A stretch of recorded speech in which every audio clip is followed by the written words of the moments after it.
Hola amigos, bien o no, y saludos desde Medellín. Hoy voy a compartir leer un poco con esta biografía maravillosa. Es con la biografía del autor francés Antoine de Saint-Exupéry.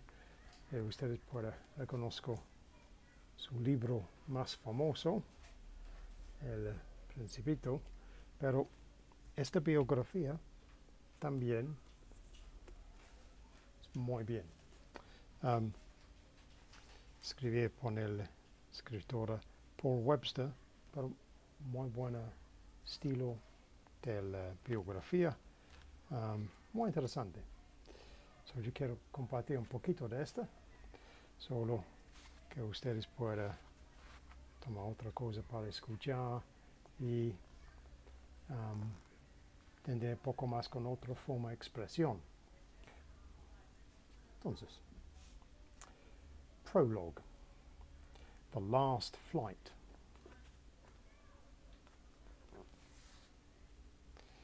By noon on the last day of July 1944, high summer had settled along the Riviera and a cloudless sky spread across a still azure sea stretching southwards to the island of Corsica. These were the last few days of deceptive peace, as Allied troops waited to be shipped across the Mediterranean to liberate Provence from German occupation. The glorious weather was a final benediction before the battle began, a blessing for everyone except a lone airman returning to Corsica from a long-distance reconnaissance flight along the Rhone Valley. Air Force weathermen had forecast cloud cover over the coast, which would hide him from German fighters. Instead, the empty sky became an ideal setting for an aerial ambush. The solitary pilot was Antoine de Saint-Exupéry, who had suffered enough injuries in more than 20 years of flying to give an unexpected advantage to an attacker. A tall and heavy man, restricted by a bulky flying suit, he barely fitted into the cramped cockpit.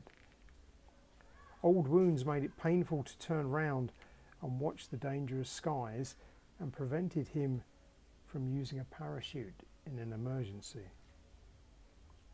Under attack, Saint-Exupéry either had to make the most of the exceptional speed and high altitude abilities of his unarmed P-38 Lightning or go down with his aircraft. A few minutes after midday, the distinctive twin-boom Lightning roared into view at a low altitude to the west of Nice, twisted toward the sea and disappeared in the Mediterranean between Nice and Toulon. Behind the Lightning, German fighters pulled out of a dive and returned to report to their base. Saint-Exupéry might have escaped the ambush if he had not given in to compulsive nostalgia, a characteristic theme of his best-known books. The photographic mission along the Rhone Valley, starting from Bastia in northern Corsica at 8:45 a.m.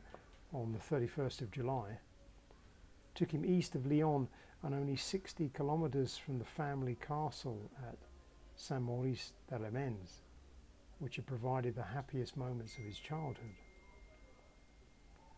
Almost every metre of the southern French coastline was familiar territory, which he had covered many times in pre-war years by road, rail or air.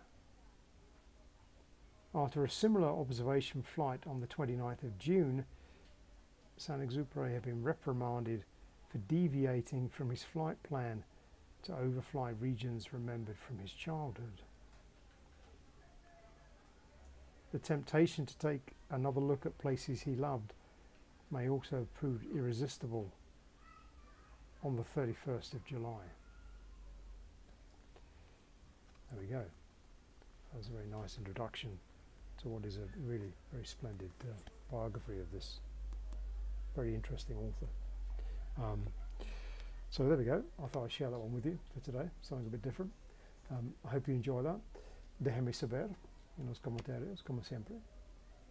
But for now, from Medellin, we'll say cheerio.